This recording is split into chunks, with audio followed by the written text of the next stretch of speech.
원래는 잠언 말씀을 저희가 쭉 나누게 되는데 다음 주가 추수감사절이기 때문에 추수감사절 감사에 대한 말씀을 오늘은 좀 나눴으면 해서 마태복음 26장의 마리아의 감사를 통해서 기억해야 될 감사라는 제목으로 함께 좀 말씀을 나누겠습니다.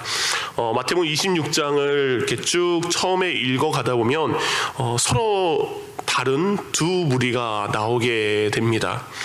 1절부터 5절까지는 종교 지도자들, 유대사회의 종교 지도자들 나오는데요. 그들은 사람을 세우고 사람을 이끌어 가야 될 리더들인데요. 그들이 무엇을 하느냐? 사람을 죽이려는 모의를 하고 의논을 합니다. 곧 자신이 가진 지위와 기득권을 빼앗으려고 하는 저 예수라는 눈의 가시 같은 존재를 죽이고자 모의하는 일들이 1절부터 5절까지 나와요. 모여서 하는 이야기가 뭡니까? 어떻게 하면 그를 죽일 수 있을까 하는 이야기예요. 근데 6절부터는 전혀 다른 한 여인의 모습이 나옵니다. 1절부터 5절까지 나온 사람들은 세상에서 인정받는 사람입니다. 잘 나가는 사람입니다. 존경받는 사람입니다. 많은 것을 가진 사람이고 많은 것을 배운 사람들입니다. 어쩌면 우리는 저 사람들처럼 살고 싶다라는 마음을 가진 사람들이에요. 근데 6절부터 나오는 한 여인은 소외된 여인입니다. 연약한 여인입니다. 가난한 여인이고요, 보잘것없는 여인이고요, 아무도 그 여인을 주목하지 않습니다. 그래서 우리는 하나님, 내가 이런 사람들처럼 되지 이렇게 보잘것없는 사람처럼 살기는 싫습니다. 그런 여인의 이야기가 6절부터 나오게 됩니다. 근데 앞절부터 나온 사람들은 그 사람들은 뭐하죠? 사람을 죽이려고 했던 사람들이에요. 근데 6절부터 나온 이 한 여인은 어느 분의 죽음 앞에 자신의 가장 귀한 것을 드리면서 그분의 죽음과 그분의 삶을 마음으로 기억하는 한 여인의 이야기가 나오게 됩니다. 여러분은 어디에 속하기를 원하십니까? 오늘 이 성경 본문의 내용의 본문은 이렇습니다. 예루살렘 성에서 동쪽으로 조금만 가다 보면 아주 작은 마을, 베단이라는 작은 마을이 나옵니다. 오늘 본문과 같은 누가복음 10장 쭉 읽어보면 예수님께서 전에 이 여인의 집에 들렀던 적이 있으세요. 그래서 그의 누이는 열심히 음식을 준비하고요, 그의 동생은 예수님의 발 앞에 앉아서 말씀을 들었던 한 여인의 모습이 기록되기도 합니다. 요한복음 11장에 보면 그 여인의 언니와 그리고 오라버니에게 불행한 일이 닥친 것을 알 수 있습니다.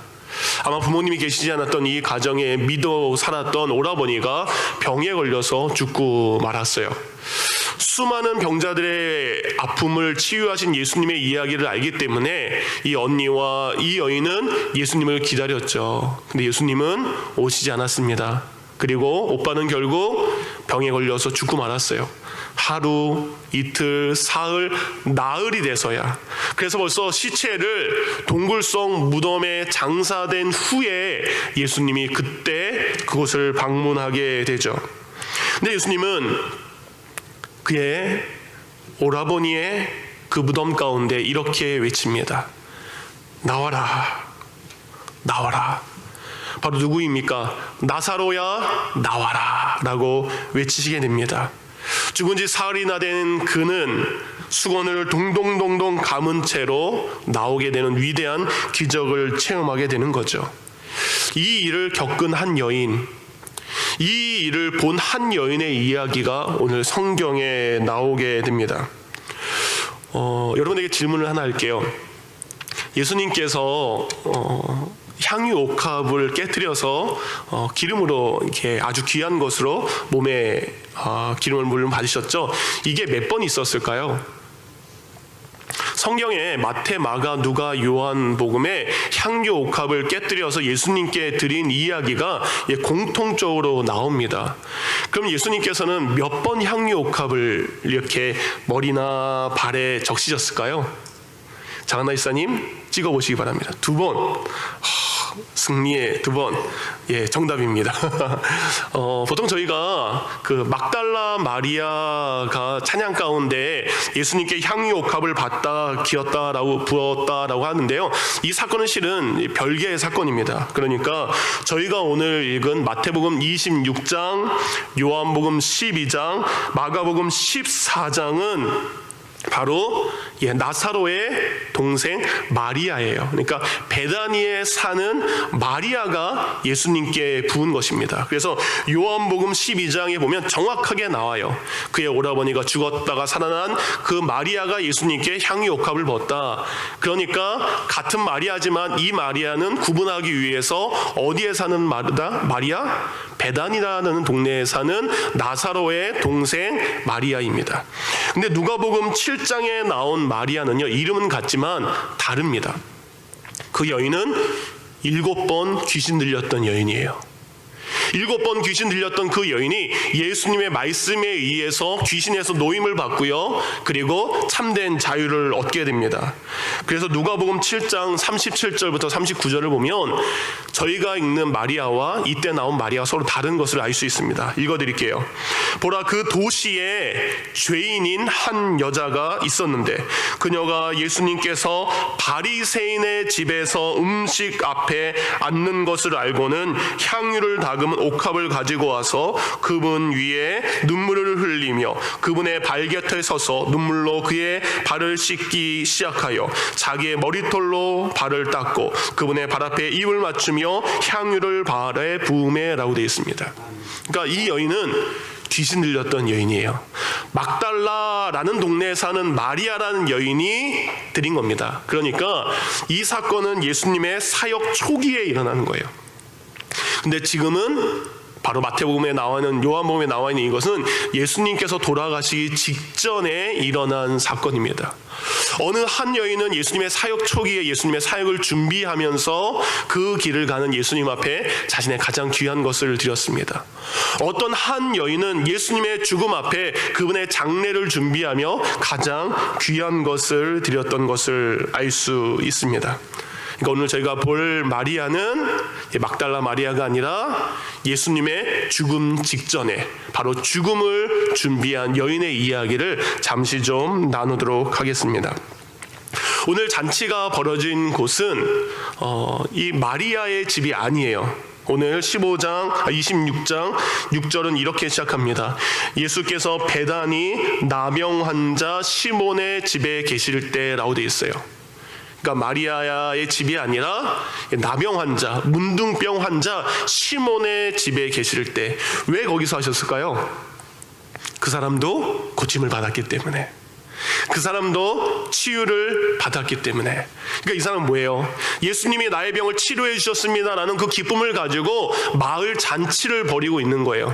근데 그 마을 잔치에 동일한 은혜를 받은 마리아와 마르다와 오늘 누가 있냐? 요한복음 12장에 보니까 나사로까지 그곳에 함께 있는 것을 알 수 있습니다. 그래서 나사로는 예수님 곁에서 말씀을 듣고요, 요한복음에 보면 마르다는 뭐하고 있었을까요? 열심히 잔치 음식을 만들고 있었을 때 마리아가 갑자기 어떤 그릇을 가져옵니다. 자그마한 항아리를 가지고 와서 그것을 깨트려서 예수님의 머리에 붓는 것이 오늘 말씀이기도 합니다. 그러니까 그 여인의 아름다운 자신의 가장 귀한 것을 깨뜨렸을 때 그 마을 잔치는 최고의 절정에 이르게 된 것이죠.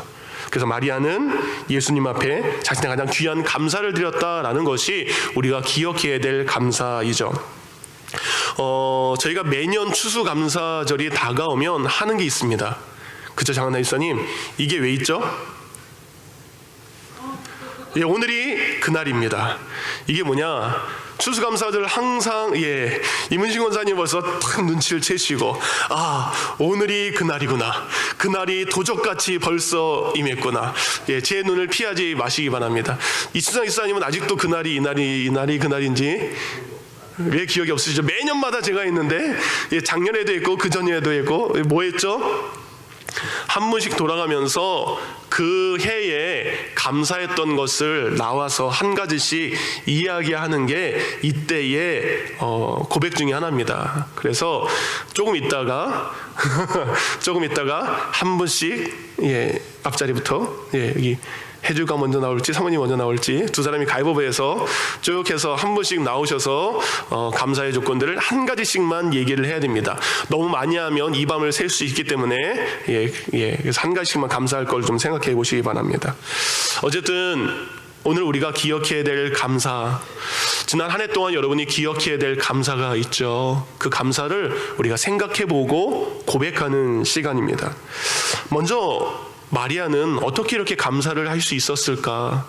마리아가 이렇게 감사를 할 수 있었던 것은 마리아의 감사는 믿음을 통해서 온 감사이기 때문이죠. 마리아는 예수님의 얼굴을 보았습니다.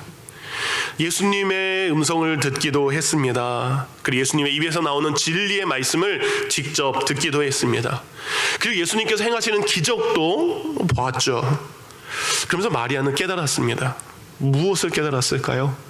저분이 그 옛날 우리의 조상들이 오리라고 예언했던 그 바로 하나님의 아들, 바로 구원자이심을 그는 깨달았다는 거죠. 예수님을 보면서, 예수의 말씀을 들으면서, 예수님이 행하신 것을 보면서 그는 믿게 되었습니다. 근데 이게 왜 놀라운 것입니까? 당시 많은 사람이 예수님을 보았습니다. 당시 수많은 사람들이 예수님의 기적을 보았습니다. 당시 수많은 사람들, 헤아릴 수 없는 사람들이 예수님이 행하신 것을 마리아처럼 똑같이 듣고 보고 들었어요. 근데 그들은 믿지 않는 사람들이 많았습니다. 대다수의 사람들이 부정하고 있을 때에 하나님께서는 마리아에게 바로 자신 앞에 있는 이분이 구원자이심을 믿을 수 있는 믿음의 은혜를 주셨습니다. 감사는 누가 하게 됩니까? 믿는 자가 하는 것입니다. 우리가 하나님을 믿기 때문에 감사할 수 있습니다. 우리가 예수님을 믿기 때문에 감사할 수 있습니다. 세상 모든 사람들은 예수님을 보고 들었지만 그들이 믿지 않기 때문에 감사할 수 없어요.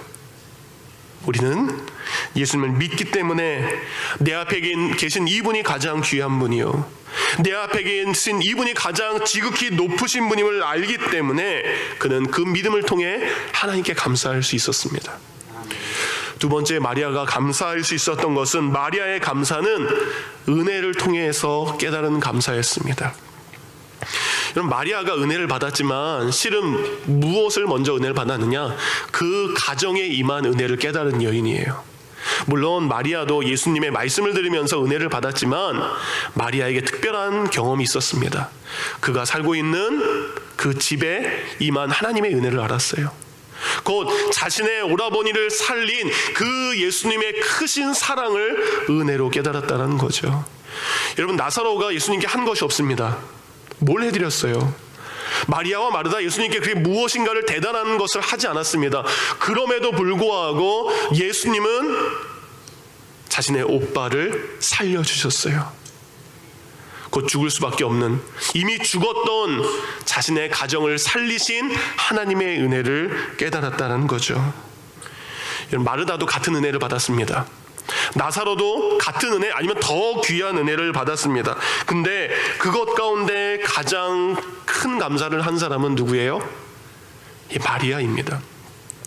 여러분 가정에 주신 은혜가 있습니다. 그쵸? 아내에게, 남편에게, 자녀들에게 각각의 가정에 주신 은혜가 참 다릅니다. 근데 오늘 보니까 마르다의 감사가 달라요. 나사로의 감사가 다르고요, 마리아의 감사가 다릅니다. 똑같은 믿음을, 똑같은 은혜를 받았지만 그 가정 가운데 여러분이 가장 최고의 것을 드릴 수 있는 아름다운 믿음이 여러분부터 시작되기를 원합니다. 왜 그랬을까요? 하나님은 마리아의 그 아름다운 은혜의 깨달음을 통해서 그 가정 가운데 더 크신 은혜를 베풀어 주셨습니다. 마리아가 고민을 했을 것 같아요. 나병 환자 시몬의 집에서 잔치가 벌어진다. 누구를 위한? 예수님을 위한 잔치. 그러면 누가 오신다는 거예요? 예수님이 오신다는 거죠. 만약 여러분의 집에 예수님이 오신다면 여러분 어떻게 하시겠습니까? 여러분의 그 집에 내가 앉는 테이블에 예수님이 앉고 내가 앉는 소파에 예수님이 앉고, 그거예요. 예수님이 여러분의 집에 오신다라고 하면 여러분 무엇을 하시겠습니까? 마르다는 뭘 했을까요? 음식을 잘하는 여인이었죠. 그러니까 어떤 걸 할까? 어떤 메뉴를 할까? 우리 베단이라는 동네에는 정말 작은 동네이기 때문에 음식 재료가 별로 없어서 그래 예루살렘까지 가가지고 최고의 음식 재료를 사와가지고 정말 좋은 음식을 예수님께 드려야지, 그런 고민도 했을 거예요. 내가 잘하는 반찬이 이것도 잘하고 이것도 잘하고 이것도 잘하는데 그 중에 무엇을 예수님께 드릴까? 마르다의 고민은 아마 그것이었겠죠. 자기가 할 수 있는 것에 가장 좋은 것을 드리고 싶은 것이 우리의 마음, 마르다의 마음 똑같죠. 근데 여러분, 마리아는 그것에 그치지 않았습니다. 마리아도 똑같이 생각했겠죠. 예수님을 위해서 내가 무엇을 할 수 있을까? 예수님을 위해서 내가 드릴 수 있는 것이 무엇일까? 그는 거룩한 고민을 했다라는 거죠. 단순히 예수님 오시니까 식사 한 끼 때우고 말지, 이게 아니에요. 예수님 앞에 내가 드릴 수 있는 것이 무엇인가 고민했습니다. 그랬을 때 그에게 하나님은 생각나게 해주셨어요. 어떤 생각이 나게 했습니까? 가만 보니까 예전에 왕들이 세움 받았을 때에 기름을 부어요. 대제사장으로 시작할 때에 기름 부음을 받습니다. 하나님의 말씀을 전하는 선지자가 되었을 때에 기름을 부는 것을 그는 알고 있었죠. 근데 그가 그것을 떠올렸을 것 같아요. 이 세상의 어떤 왕보다도 가장 귀한 왕이신 예수님, 이 세상의 어떤 제사장이나 선지자보다 가장 높으신 그분이 예수님이라는 것을 그는 알았어요. 그러면 그분에게 내가 할 수 있는 것이 무엇일까? 그래서 그는 예수님께 기름 부어드려야 되겠다라는 고민을 했을 것 같아요. 근데 그 당시 왕이나 제사장이나 선지자에게 붓는 기름은 감람나무, 올리브 기름이었습니다. 음식할 때도 쓰고요. 그리고 이렇게 기름을 부을 때, 머리에 기름을 부을 때도 사용합니다. 그런데 그 기름은 널리 사용되는 것이었어요. 비싼 것이 아닙니다. 가치가 있는 것이 아니에요. 좋은 것이긴 하지만 가치 있는 것이 아니에요. 마르다는 예수님 앞에 좋은 것을 드리려고 했습니다. 그 마음이 참 복된 마음이죠. 근데 마리아의 마음은 거기에 머무르지 않았어요. 내가 단순히 좋은 것을 예수님께 드려야지라는 것이 아니라 내가 예수님 앞에 최고의 가치를 드려야지라는 고민을 하게 됐죠. 이거보다 더 좋은 것이 없을까? 이거보다 더 좋은 기름이 없을까? 그때 그가 생각나죠. 내가 결혼하기 위해서 준비했던 순전한 나드 한 옥합, 그것이 담겨진 작은 병이 생각이 났습니다. 여러분, 이 나드라는 것은 이스라엘에 나오지 않습니다. 이스라엘에 나오지 않고요, 아라비아 지방에서, 인도에서 나는 것들입니다. 그러니까 이게 감나무를 짜는 것이 아니라 이거는 장미꽃, 수서나 수백 가지의 꽃들의 향기를 모아서 기름을 짜서 만드는 것, 그래서 그것을 조그만 항아리에 넣는 거예요. 이것의 가치가 무엇입니까? 성경은, 가룟유다는 계산이 빠른 사람이에요. 딱 보니까 뭐예요? 저거는 300데나리온에 팔아서 가난한 사람들에게 줄 수 있다. 한 데나리온은 여러분이 하루에 나가서 아침부터 저녁까지 일하면 벌 수 있는 돈입니다. 300데나리온이라고 하면 뭐예요? 1년을 일해야 될 돈입니다. 안식일이 있기 때문에 안식일은 일할 수 없습니다. 만약에 이 마리아의 직업이 뭔지 성경은 나오지 않아요. 그가 만약에 우리 장하나이스처럼 이게 바느질을 하는 여인이다라고 하면 뭐예요? 꼬박 1년을 바느질을 해서 살 수 있는 돈이 바로 그 순전한 나드 한 옥합입니다. 근데 그게 생각이 났어요. 그것이 생각이 났습니다. 그는 좋은 것을 드리기보다 가장 귀한 것을 드리기로 마음 먹고는 거죠. 그래서 그는 가장 귀한 것을 드리게 됩니다. 사람은 떡으로 살아야 됩니다. 우리는 밥으로 살아야 됩니다. 근데 사람은 떡으로만, 밥으로만 사는 것이 아니라 하나님의 은혜와 하나님의 말씀으로 살아가야 됩니다. 그리고 사람은 무엇으로 살아가야 됩니까? 하나님을 믿는 믿음으로 살아가야 되고 그 구원의 은총으로 살아가야 되는 거죠. 근데 이 모든 것은 다 하나님께서 우리에게 주신 것들이에요. 구원을 주셨죠. 은혜를 베풀어 주셨죠. 사랑을 해 주셨죠. 이 모든 것이 우리가 다 하나님께 다 받은 것들밖에 없습니다. 그러기에 마리아는 그 받은 것에 감사해서 자신에게 있는 어쩌면 고민될 수 있겠죠. 내가 결혼할 때 가지고 가야 될 나의 삶의 전부인 그것을 주님 앞에 올려드리게 됩니다. 근데 사람들은 마리아의 그런 행동을 미쳤다라고 이야기했어요. 저 정신없는 여자, 오늘 8절에 보니까 어떤 제자가 분개했다 그랬어요. 분개, 화냈다라는 겁니다.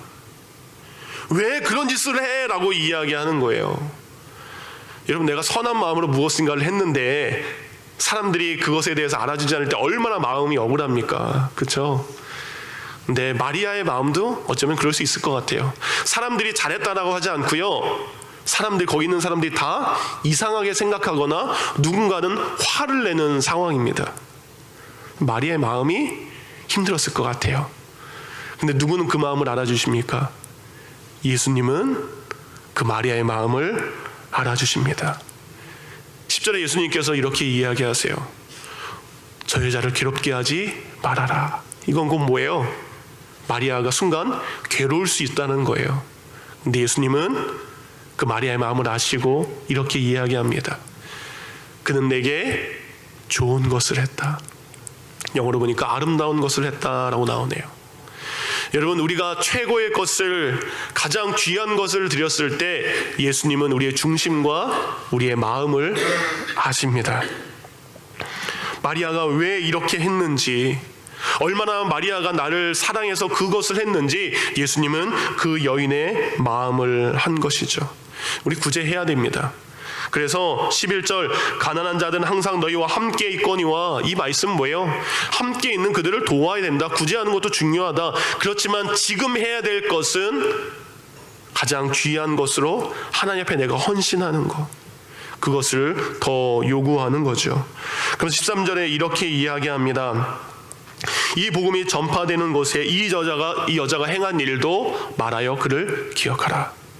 옛날에 마리아라는 여자가 이렇게 했습니다. 곧 복음이 증거되는 것에 마리아의 이 일도, 자신의 최고의 것을 예수님 앞에 드렸던 그 여인의 이야기를 다른 사람들에게, 곧 복음이 증거되는 것에 동일하게 하라고 이야기합니다. 왜냐하면 우리도 그렇게 하기를 원하는 거기 때문에. 여러분에게 비싼 물건을 드리라는 게 아니죠. 마리아가 비싼 물건을 드렸으니까 여러분 집에 있는 가장 비싼 걸 드리세요, 이것이 아닙니다. 마리아는 자신의 가장 소중한 것을, 예수님이 가장 귀한 분으로 여기고 그것을 헌신하고 감사하며 고백했다는 거죠. 여러분 가운데 돌아오는 우리 추수감사절, 이 감사의 고백이 이런 고백이 되기를 원합니다. 2018년 11월, 이제는 한 달여 조금 더 남았죠. 지난 한 해를 돌아보면서 우리의 삶에 은혜로 주신 것들을 헤아려 보면서, 기억해 보면서 우리의 삶을 감사의 고백으로 올려드리기를 원합니다. 그 감사의 고백, 우리가 찬양할 수도 있고요, 감사의 고백을 가지고 섬길 수도 있습니다. 감사의 고백을 가지고 기도를 할 수도 있습니다. 감사의 고백을 가지고 내 삶의 땀을 주님 앞에 올려드릴 수 있습니다. 그 무엇이든 간에 하나님은 중심을 보시고 기뻐하십니다. 진정한 감사의 고백을 가봐 찬양하시기 바랍니다. 하나님 그거 보시는 거예요. 진정한 고백을 담아 교회를 위해 아름답게 땀 흘려 충성하십시오. 그럼 하나님께서 그 중심의 마음을 보시는 겁니다. 그 감사의 마음을 가지고 이웃의 손을 잡아주시기 바랍니다. 그럼 예수님은 그 마음을 귀하게 보시는 거죠. 이 추수감사절을 준비하는 저희들의 마음 가운데 우리의 기억해야 될 감사를 가지고 머무르는 것이 아니라 그 감사를 주님 앞에 다시 올려드릴 수 있는 저와 여러분들이 되기를 원합니다.